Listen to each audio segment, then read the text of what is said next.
دیدی هیچ اسم خارجی دارم؟ جکس. الان فامیلیت میگه چی میگم؟ جکس کسکش. جکس کسکشی. جکس کسکشی.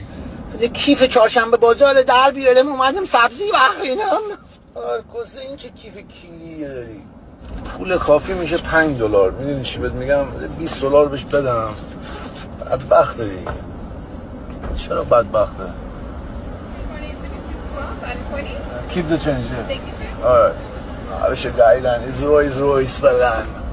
خدایا ما داریم بنده ها رو میدیم بعدا نگی کفران نعمت کردی ما رو کسکشی بندازی دیگه. با رویز نمیزم $2 بدم کارکسته که اصلا خانی گفتن بابا نگا دیگه. خدا گایدی ما رو. خدا جون کیره خرج بفرست یه جا دیگه. نه آقا هیچ جا نفرست، شوخی کردم. بفرست به خودم من مقابل کن. آره پروردگار یه جوری نکن بگا بریم با هم.